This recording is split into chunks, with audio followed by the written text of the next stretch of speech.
Namo Ajaib, Om Namo Ajaib, Ajaib Namo, Ajaib Namo, Ajaib Namo, Ajaib Namo.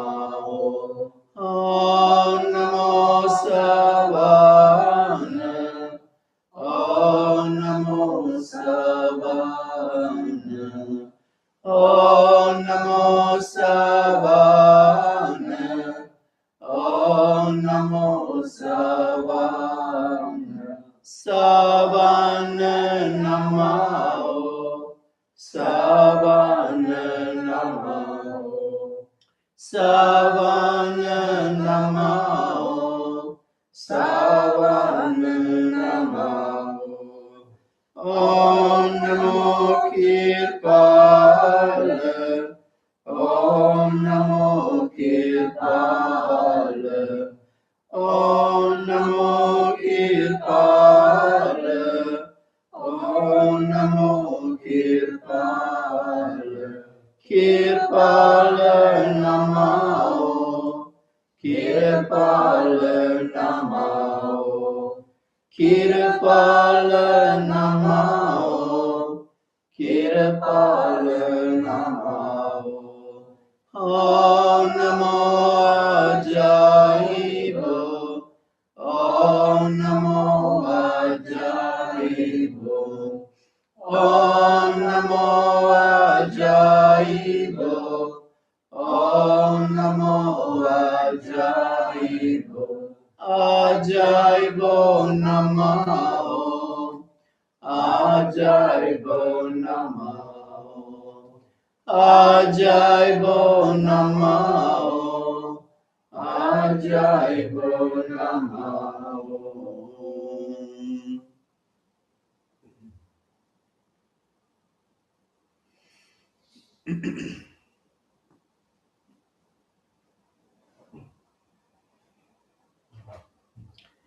ਨਾਮ ਸਾਹਿਬ ਦਾ ਚੰਬੇ ਦੀ ਬੂਥੀ, ਨਾਮ ਸਾਹਿਬ ਦਾ ਚੰਬੇ ਦੀ ਬੂਥੀ, ਨਾਮ ਸਾਹਿਬ ਦਾ ਚੰਬੇ ਦੀ ਬੂਥੀ, ਨਾਮ ਸਾਹਿਬ ਦਾ ਚੰਬੇ ਦੀ ਬੂਥੀ।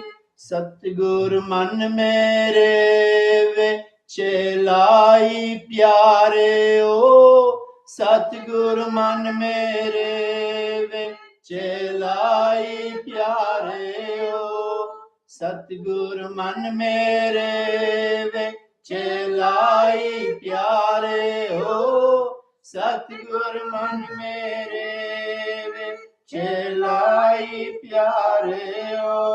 ਸਤਸੰਗ ਦਾਨ ਤੇ ਪਾਣੀ ਦੇ ਕੇ, ਸਤਸੰਗ ਦਾਨ ਤੇ ਪਾਣੀ ਦੇ ਕੇ, ਸਤਸੰਗ ਦਾਨ ਤੇ ਪਾਣੀ ਦੇ ਕੇ, ਸਤਸੰਗ ਦਾਨ ਤੇ ਪਾਣੀ ਦੇ।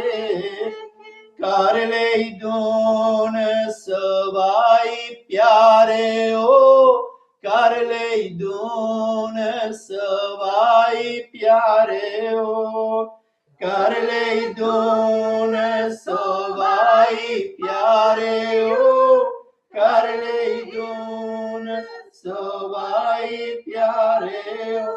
ਅੰਦਰ ਬੂਥੀ ਮਹਿਕ ਮਚਾਇਆ, ਅੰਦਰ ਬੂਥੀ ਮਹਿਕ ਮਚਾਇਆ, ਅੰਦਰ ਬੂਥੀ ਮਹਿਕ ਮਚਾਇਆ, ਅੰਦਰ ਬੂਥੀ ਮਹਿਕ ਮਚਾਇਆ।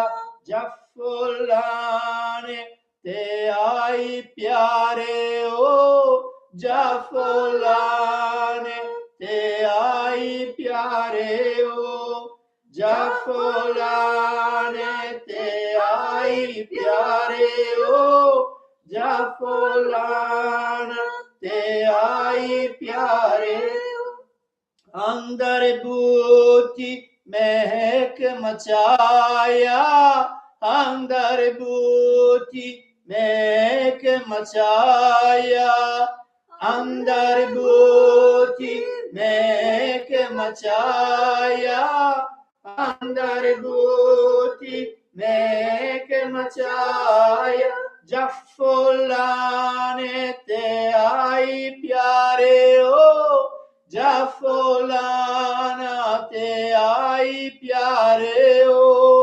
जफुलाना ते आई प्यारे ओ जफुलाना ते आई प्यारे ओ जीव किरपाल सुना सतगुरु जीव किरपाल सुना सतगुरु जीव किरपाल सुना सतगुरु जीव किरपाल सुना सतगुरु जिन्हें बूटी लाई प्यारे ओ जिन्हें बूटी लाई प्यारे ओ जिन्हें बूटी लाई प्यारे ओ जिन्हें बूटी लाई प्यारे ओ किरपाल सिंह नु सिमर के पापी तारे अनेक किरपाल सिंह नु सिमर के पापी तारे अनेक काए अजायब ना चोरिए किरपाल सिंह की टेक काए अजायब ना चोरिए किरपाल सिंह की टेक सुन फरियाद पीरं दे पीरा सुन फरियाद पीरं दे पीरा एक आके सुनावा तेनू प्यारे एक आके सुनावा तेनू प्यारे तेरे जया मैनू एक वीर मिले ना तेरे जया मैनू एक वीर मिले ना मेरे जया तेनू लाखी प्यारे मेरे जया तेनू लाखी प्यारे फूल न कागज वादिनी वाले फूल न कागज वादिनी वाले दर तुम ताकी ना मैनू प्यारे दर तुम ताकी ना मैनू प्यारे जे मेरे बेच गोना ना ओंदे जे मेरे बेच गोना ना ओंदे तुम बख्शींगे आखिनो प्यारे तुम बख्शींगे आखिनो प्यारे तिल तिल दाया पूरा दी तेरा तिल तिल दाया पूरा दी तेरा रती रती दमे चोरे प्यारे रती रती दमे चोरे प्यारे पल पल दामे गुणी प्यारे पल पल दामे गुणी प्यारे किस कान दा के नहीं कोई न कोदी दे किस कान दा के नहीं कोई न कोदी दे किरपाल सिंह सतगुर मिलिया पाले अमोलक दे किरपाल सिंह सतगुर मिलिया पाई अमोलक दे दूसर का बाल के होता पगदी बिना कंगाल दूसर का बाल के होता पगदी बिना कंगाल किरपाल गुरु किरपा करी हर तन देखियो निहाल किरपाल गुरु किरपा करी हर तन देखियो निहाल गद गद बानी कनत ने हंस तप के नैन गद गद बानी कनत ने हंस तप के नैन बहुत वीर किरपाल की तरव तरे दिन रेन बहुत वीर किरपाल की तरवी तरे दिन रेन आहे आए किरपाल कद मिले शक्ति पाती जाए आहे आए किरपाल कद मिले शक्ति पाती जाए ऐसा भी न दे होएगा दर्शन करुण गाए ऐसा भी न दे होएगा दर्शन करुण गाए बिन दर्शन करना परे मनु अतार न तीर बिन दर्शन करना परे मनु अतार न तीर अजायब गुरु किरपाल बिना कौन बनावे अतीर अजायब गुरु किरपाल बिना कौन बनावे अतीर तुझे आगे हारे दास हमारी तुझे आगे हारे दास हमारी जियो पिंड सब तेरा प्यारे आ जियो पिंड सब तेरा प्यारे आ कहो नानक सब तेरे वाद आई कहो नानक सब तेरे वाद आई कोई नाम न जाने मेरा प्यारे आ कोई नाम न जाने मेरा प्यारे आ कोई नाम न जाने मेरा प्यारे आ कोई नाम न जाने मेरा प्यारे आ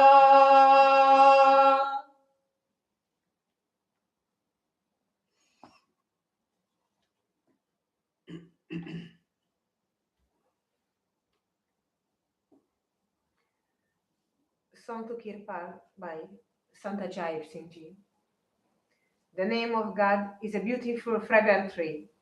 Beloved ones, Master has planted that tree within me, daily watering it with the water of Satsang.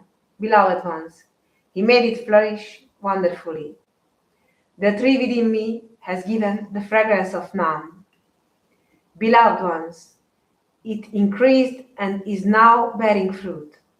Long live beautiful Master Kirpal. Beloved ones, it is He who has planted this tree. Through the remembrance of Kirpal, many sinners have been liberated. Ajaib says, never stop bowing at Kirpal's feet. O Master of Masters, listen to my plea. I have only one request, my beloved. I will never find another one like you, but you will find thousands like me. Do not turn me away from thy door, O beloved. Do not look at the account of my faults. If I had no faults, my beloved, then whom would you have forgiven? I am your guilty one at each and every step. I am full of faults, moment after moment. Beloved Master, forgive me. I was useless. Who paid attention to me? Then I found Master Kirpal Singh, who made my body useful. If I were someone else's child, I would have been bankrupt of devotion. But Master Kirpal had mercy on me and gave me this immeasurable wealth. My lips are saturated with his body, and tears fall from my eyes. In the separation from my Guru, I am breathing day and night. I sigh. When will I see Kirpal? At this thought, my heart is breaking. When will that day return when I will have his darshan ceaselessly? If I don't have his darshan tomorrow, my mind won't rest on this earth. Only Master Kirpal can relieve Ajaib of this pain. To you I offer my prayers. I am your lover in heart and soul. Nanak and the others sing your praises. I am nobody.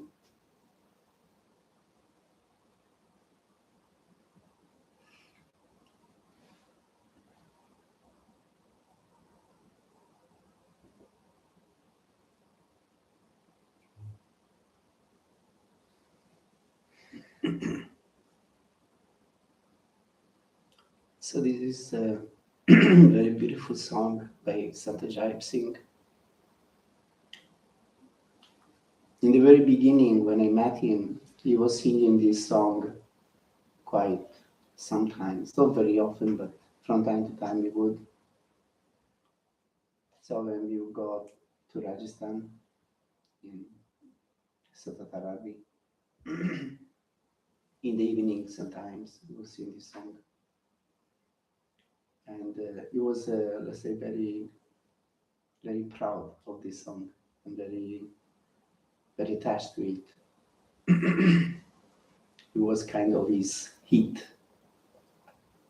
a song which, in which he really gave out himself, kind of making himself naked, I would say, in his feelings, in his emotions, in his devotion,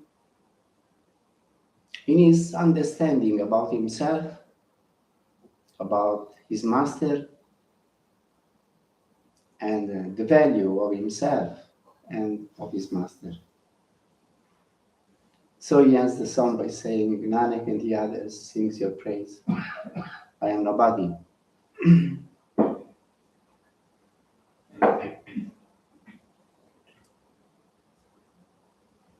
Now, of course, Nanak and the other gurus of this lineage, they sing the praises of God. They don't sing the praises of Kirpal Singh. He's singing the praises of Kirpal Singh. But for him, Kirpal Singh was not a man. He never understood him as a man, but as his God. So, of course, all the gurus sing the praises of God. And it's very beautiful to see the attitude that he has towards his master.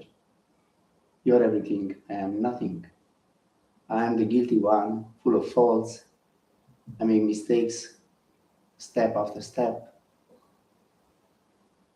Of course, he was not this person who made mistakes step after step. And he was not the person who had no value, as he points himself out here. He was the person who had a lot of value. And I don't know if he ever made a mistake. In my association with him, I never saw any mistake. I always saw that whatever he said, whatever he asked of us, it was always well done, well said, and it was always with a purpose. And if we just abide by whatever he was asking of us and did whatever he was asking of us, then it was always very good. The effect, the result was always excellent. So masters are very humble. If they are true masters, they don't boost themselves up and saying, I am God, I am this, I am that. It's not the masters that tell themselves about themselves that they are God or they are anything special. It must be the people who say that they are divine being, something very special. So that's the attitude of the true masters, those who know that it's not because of anything special with them that something special has happened to them. It is because of the grace of God. And mostly this grace of God comes through a master, a living master. So Sanji was a person who had been, spending most of his life in this quest for truth, in this quest for God. And he had done so many things in order to achieve this goal of his life. Lots of sacrificing since he was a boy. He would leave his home and go wandering, look for a master, looking for somebody to inspire him, to boost him up, to help him in his practice, in his quest. So he met so many sadhus and so many people in his life, and he had so many experiences of this kind with these people. So he knew very well what it is a real thing, what it is a real master and what it is not, what it is an effective practice and what it is not.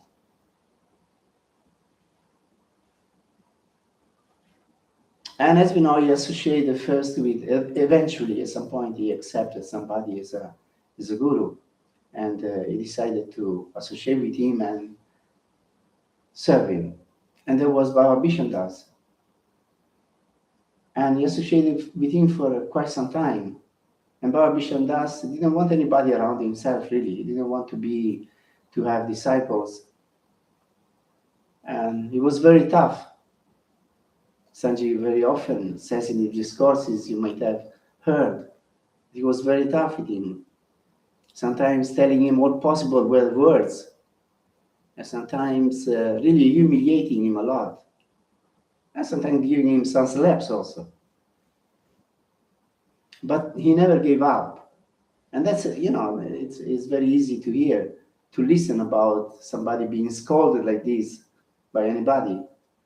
But when we are scolded ourselves, we know how difficult it is.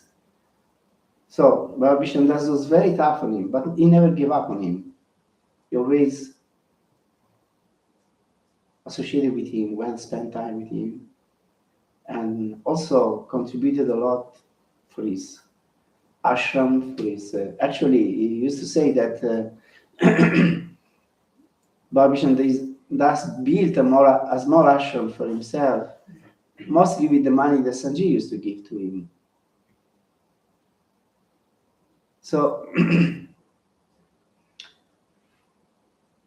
used to say that Baba Bishandas didn't have any other disciple. He was the only one who was capable of keep associating with him, keep spending time with him, and help him out in his needs. So this shows that he was really sincere in his quest, because it's not easy to be treated harshly by anybody and keep associating with that person, being humble and bow down your head and obey and keep going on. So this shows what kind of person he was, how sincere he was in his quest, and how he was able to overcome all the difficulties that come on the way. Then, as we know, he associated with Baba Satsang Singh at some point, because he was in the army, and his army unit was stationed near Bias. So he would go and attend the Satsang of Baba Satsang Singh. And he really fell in love with Baba Satsang Singh, because I think anybody will fall in love with Baba Satsang Singh. He was such a special, such a beautiful and, let's say, radiant, honest, and bright being. He was the person who really was able to spread this path in Punjab, which is a very difficult thing to do, because in Punjab there is the stronghold of the Sikh religion, and the Sikh religion is very much against the living gurus. And So it was very difficult to bring another path, a path that praises above all the living Guru in a region, in a place where the Sikh religion has a big fight against any living Guru. So if you don't know, the Sikh religion has a committee that tries to break down any possible living Guru. And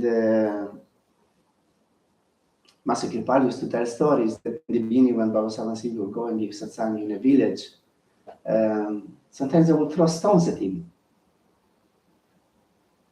Because Sikh people they are very much against a living master.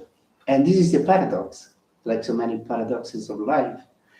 If you read the Guru Granth Sahib, the holy book of the Sikh, written by those 10 gurus, like from Guru Nanak up to Guru Gobind Singh, in every page you find at least one advice of this kind. You go to the living master, because without the living master you get nowhere. And that's the paradox, by the way.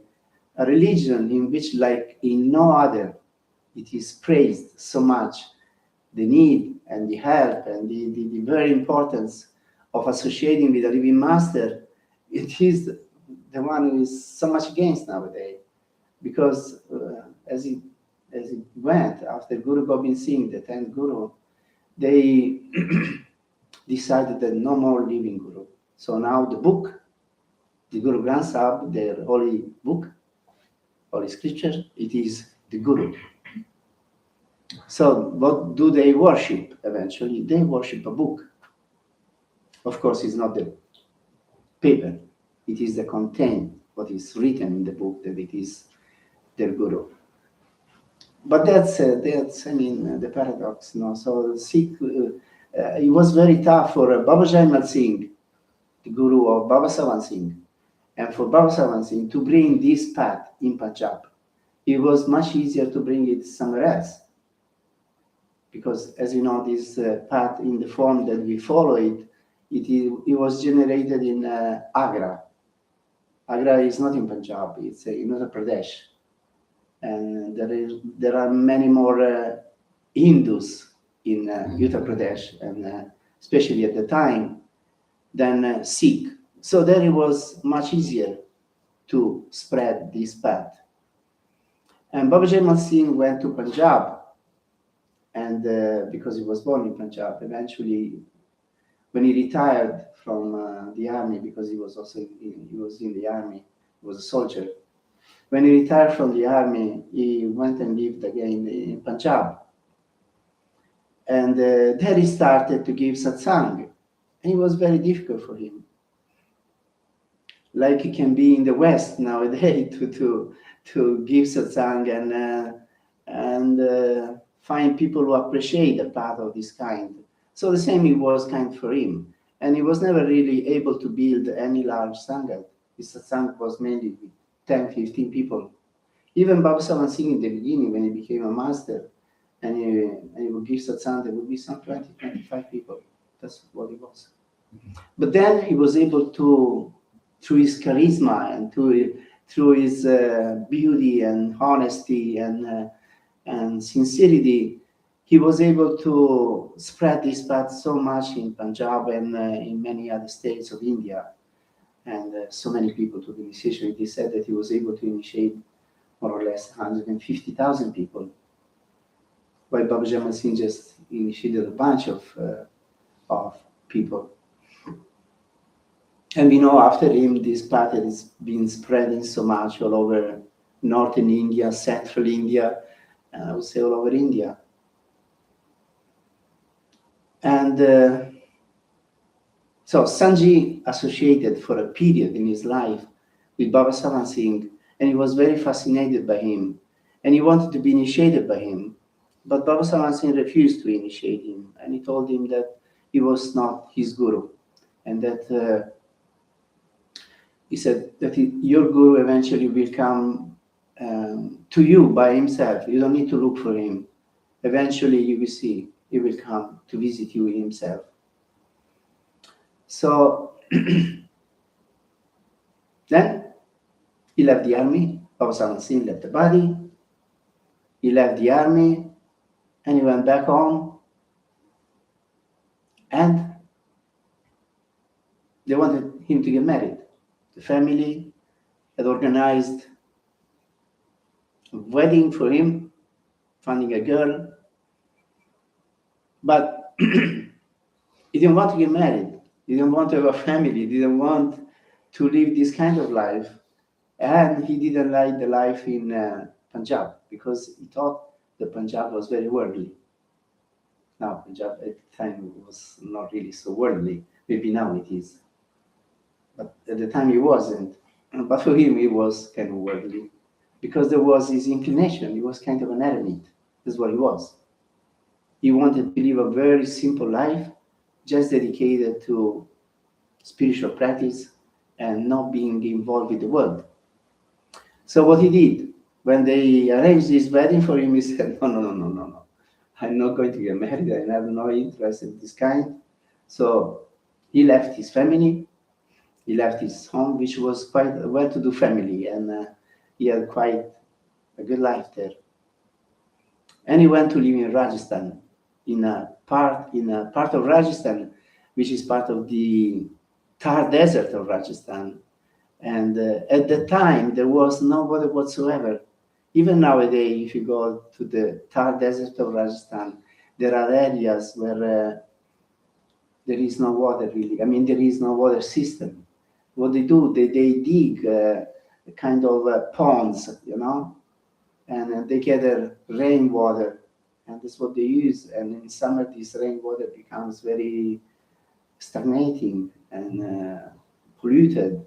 I've been traveling through Thar Desert of Rajasthan on an occasion for several days, for more than a week. So I know very well the area, how it is. Even nowadays, in some parts of Rajasthan, it's very difficult to get water, and people have to travel a lot just to get a jar of water to take home. And so that's how it was when he went to live there. He used to say that in order to get just 1 liter of water, he had to walk 20 kilometers. So now, this is the kind of man. He left a very comfortable, easy life in Punjab, in this family, and he went to live in a place like this. This shows what kind of a man he was.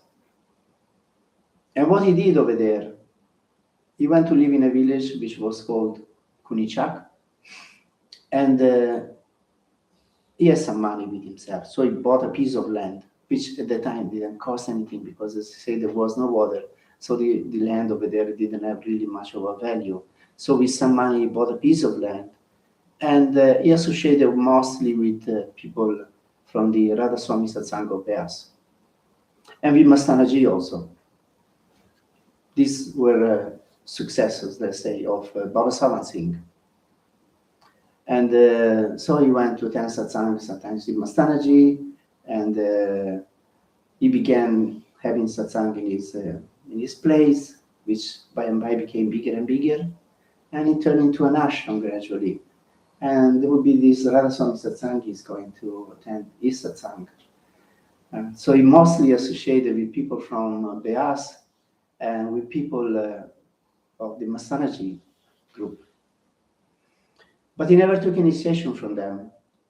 And gradually he became kind of a guru himself. These people really began to respect him a lot and to appreciate his company, and they would really mind about him, about his person, his satsang. And so he became like charismatic person among these people. Although he never really initiated them, never really became officially their guru. But in India it's like this. When there is a good meditator, when people know that somebody is doing lots of meditation and he's a sincere seeker, very spontaneously people go to him and spend time with him and attend his satsang and like this. So that's how his life went. Eventually, in 1966, Master Kirpal went to Rajasthan for a tour. And there was a lady, Matashila, she was called. She was an initiate of Baba Savan Singh. She used to organize Satsangs for Master Kirpal. And so she came to know about Ajaib Singh, and she asked him if he would like Master Kirpal to go give satsang in his ashram. And he agreed, yes, he was very happy to meet this master who was a successor to Baba Savan Singh, but never knew anything about him. So Master Kirpal went to give satsang in his ashram, and he was very, very impressed. And you know the whole story. He really fell in love with Master Kirpal, and the meeting between the two was really of such a powerful nature. It was really like Sanjay used to say that when a seeker who is ready meets the perfect master, his master, it is like gunpowder meeting the fire. So that's how it was with the two. Sanjay really got fire over there, and that really changed the course of his life. And after giving satsang in this ashram and giving initiation also, Master Kirpal, before leaving the ashram, he told Sanjay, let me see the place, let me show your ashram, your place. So they went around, he showed him everything, and then they went up on the roof. And Master Kirpal said, well, it's a very beautiful place, he said. It's evident that you have given a lot of effort and a lot of dedication to this place to make it what it is. He said, but if you want to associate with me, now you have to leave this place and just go away from here. So why did he tell him this? Because as I said, he was just mostly associating with Satsangis from Beas and from Astanajik.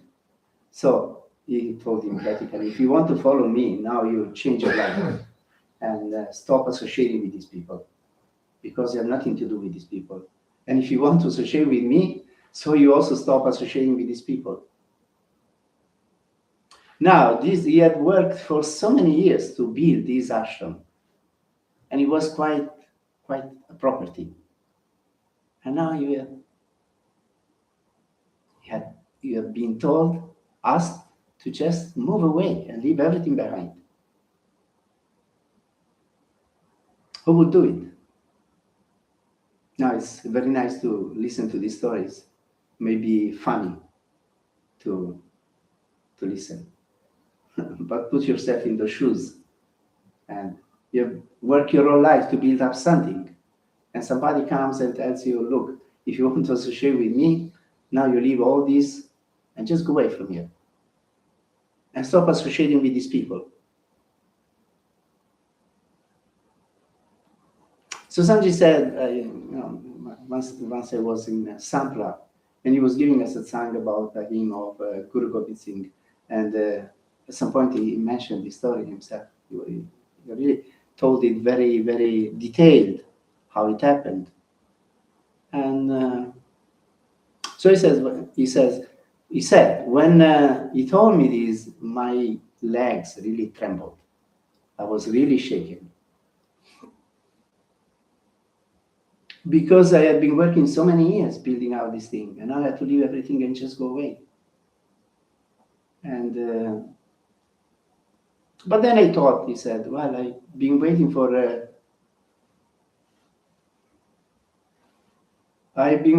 this master for so many years. I've been waiting for this experience which I've had to happen to me for my whole life. So, should I obey or not? Yes, I will obey. So he said, I was without a turban. And so I I said, okay, I take my turban and just walk away. And Master Kripal, he told him, no, not even your turban, just leave everything.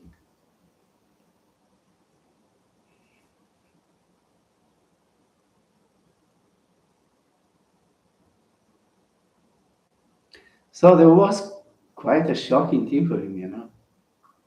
But then he left everything and he went to live in 16 PS. Because he had some friends there and they were coming. And anyway, he bought a piece of land there and he started building something over there, which was with people who had nothing to do with the Radha Swami Satsang Beas and with Mastanaji. So, you know, there was the man, you know. He spent some 4 or 5 years over there. He built a house. There was the house in which it was the underground room in the ashram. Yeah. And then he built all a wall all around, all this wall which we could see all around the place. It was built by him. And he started living there. And after meeting Master Kripal, he wouldn't meet anybody. And he would just do a lot of meditation, do some work, and meditate. That's what he did for quite a number of years. Then eventually, well, Master Kripal would go to visit him sometimes, from time to time. And that's a photo in which Master Kripal, I mean, that's a painting actually, but I want to show one of these visits of Master Kripal to him. And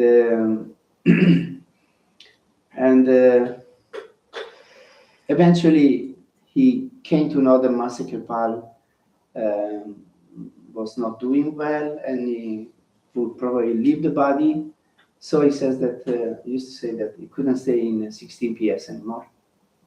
He couldn't bear being there. So he left the place also and he went to 77 Arbi or Satatar Arbi, which was another village like 40 kilometers or 50 kilometers away from 16 PS. And he built a small hut there in a field. I've been in that hut a number of times, meditating myself. So he built a small hut which was maybe 6 square meters big, and that's where he was living. And there is the place where he got the news that Master Kripal had left the body. Like this he went. Then he left also Satararbi, and he went in another place where he had some other friends, and there he was spent most of his time in meditation for quite a few months. And then some people from Satararbi, they went to find him out because nobody knew where he was. He just disappeared from sight. And they found him out and they told him, please come and give us satsang.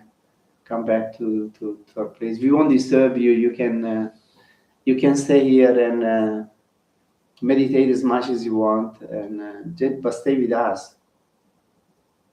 So he went back to Satararbi and he began giving satsang there. And then, then we from the West began going to him. Pastor Perkins first went, and then the groups began like this. So this is the story of a man who was an incredible seeker of truth and an incredibly detached person from anything. Because so many times he had to leave what he had worked so much to build. I've seen the ashram in Satararbi, which was built eventually around him. When I went there the first time, it was a very tiny something. And then we began going from the west, so he made it a bit bigger. But after 2-3 years, he demolished everything and went back to 16 PS. And he moved all the bricks, which had been used to build the ashram in Satararbi, back to 16 PS, and with those, he built up again another ashram there. So he was an incredible man, really. we didn't really know how he was. Those who met him in the West, and attended his satsang on his programs, seeing him coming and going, I think nobody really knew how it was, this man, what was his real nature. But he was an incredible man, really. Very brave man, and a very detached man of everything, and having such a trust anyway, because you leave something and you don't know what you're going to meet in your life. But he had always this trust that it will be okay. And if you just follow what his inner need and indication was, it will be all right. So this song that I just sang before, it's a hymn to his true nature and to his master, Master Kripa. Because that was the great love story of his life. He didn't have a family, he didn't get married, didn't have children. His whole life was dedicated to realizing God, realizing truth. And eventually he succeeded by meeting Master Kripa. So he became so devoted, so affectionate to Master Kripa. And, in his Satsangs, in his bhajans, which we keep singing, what does he write all the time? Praises to Master Kripa. Because he had become really the love of his life.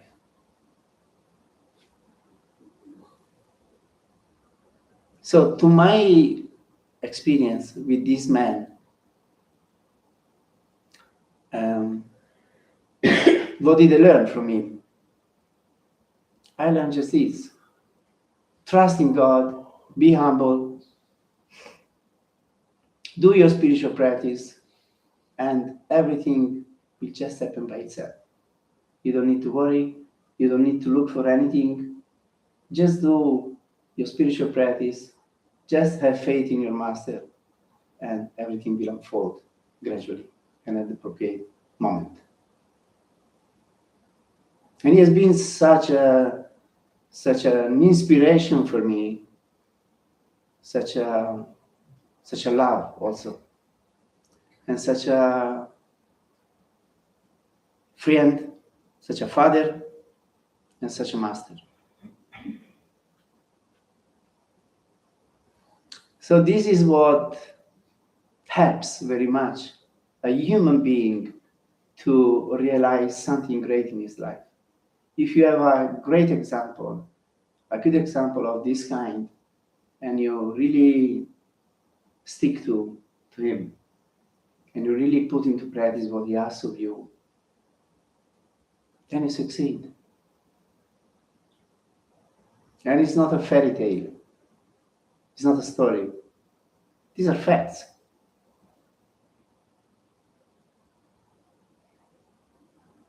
And it really works if you live such a life. Total dedication. Total devotion. And total obedience, I would say also. Because also in my case, I used to live in Milan, and I had quite a good life there. And then he told me to make an ashram. So I bought this land in Tuscany, which I didn't know anything about. Tuscany. It was quite far from Milan. But that's the place where I felt to do this kind of thing. So I found this land. I felt from within that this was the place. I bought this place, and I worked so much to make it in what it is now.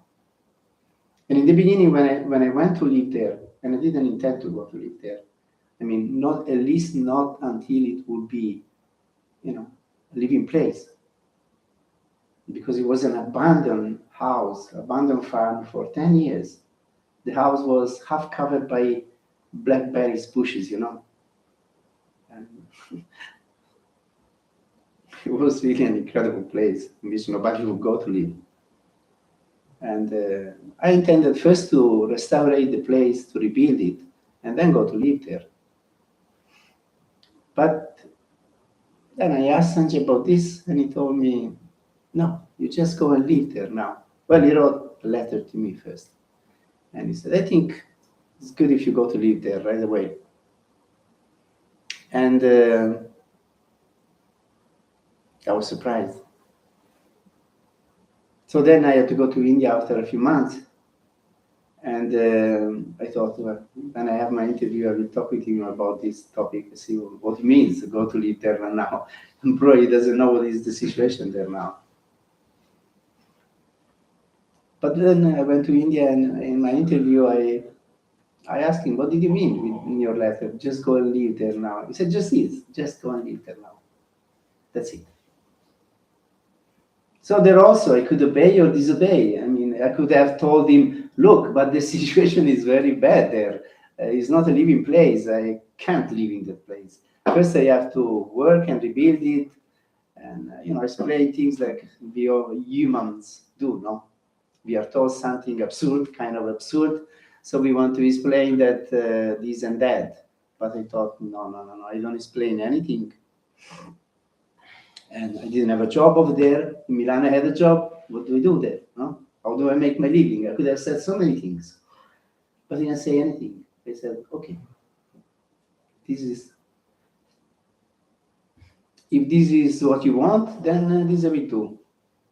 So I went back to Italy and I went to live there. And it was very tough. I was over there for 1 year alone, all alone, working so hard, like 12 hours every day to rebuild this place. And it was just perfect.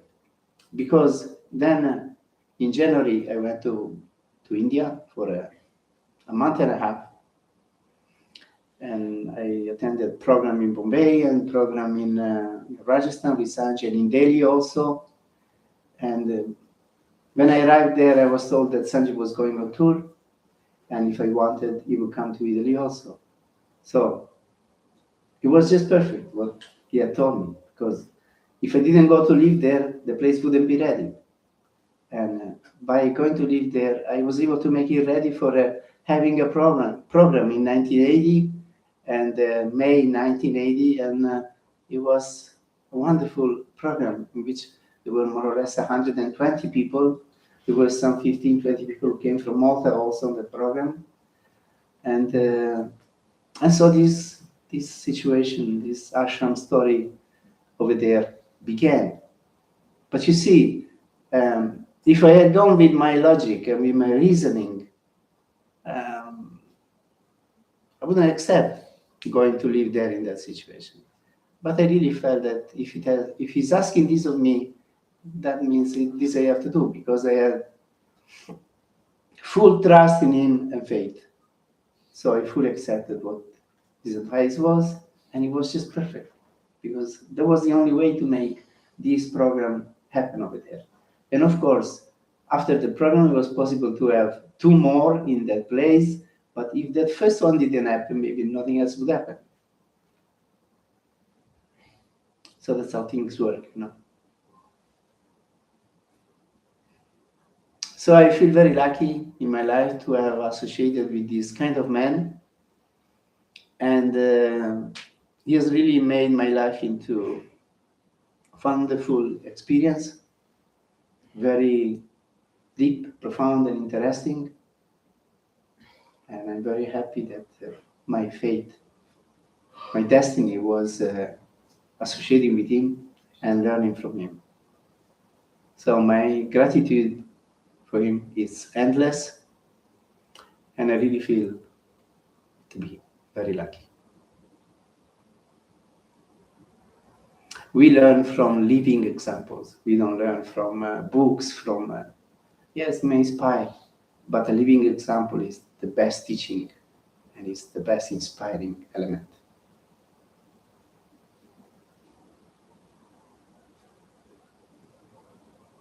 So this satsang was meant to celebrate this birthday of Sanji, who was born on the 11th of September. And I hope it was feeling interesting for you. So when we listen to satsang, we listen to some teachings, we should try to make them our own and apply them to our life. Because only like these it works. Otherwise, just words blown into the air. So Sanji at the end of his satsang will always say, okay, now we stick to the teachings, we take them to our heart, and we apply them to our life.